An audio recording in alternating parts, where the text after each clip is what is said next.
Hello guys, welcome back to my channel. By the way guys, meron akong katanungan na sasagutin. Ang katanungan na sasagutin ko ay ayon sa katanungan ni bali dalawang katanungan guys, sagutin ko.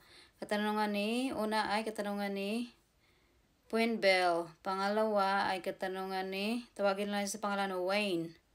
Okay, dito muna tayo kay Puen. Sabi niya, Ma'am, ayaw nila ibalik passport ko. Ma'am, ako naman ang gumastos, medical lang sa kanila. Okay, ma'am?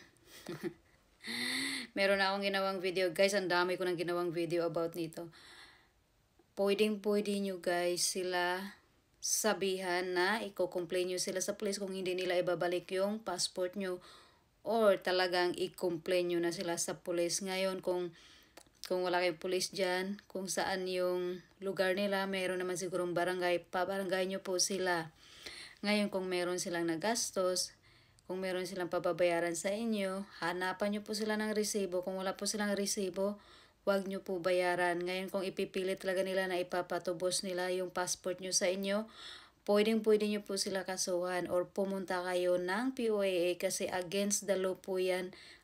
Against po yan sa patakaran ng POAA. Sa POAA office, meron doong desk para sa mga nagko-complain. Okay? Sana nasagot ko yung katanungan mo. Pero kung meron pa katanungan, just comment below. Okay, dito naman tayo sa katanungan ni Wayne. Sabi niya, humingi po ako ng resibo, hindi na po sila nagre-reply sa akin, nakauwi.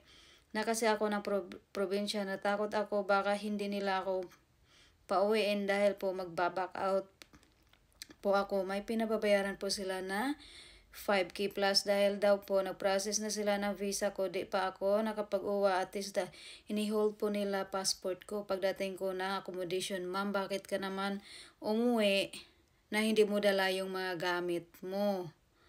Mahirapan kang kumuha ng mga gamit mo kasi nasa Maynila yung gamit mo tapos ikaw nasa probinsya na.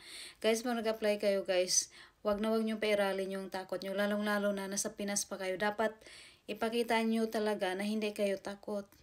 Ipaglaban yung sarili nyo kung alam nyo naman na wala kayong ginagawa, okay?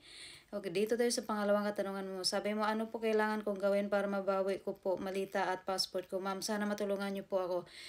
Message mo yung agency mo or puntahan mo yung agency mo. Ngayon, kung takot ka, pwede kang magpasama sa police or i-complain nyo sila sa police or pwede kang pumunta ng kay Sir Rafi Tulfo. Pangalawang katanungan, paano po ma'am kung wala pa pong kontrata, nag-back out po ako, ayaw nila i-balik passport ko. Pag wala pang kontrata, ibig sabihin wala pang visa yan or wala ka pang employer kasi wala ka pa namang pinirmahan.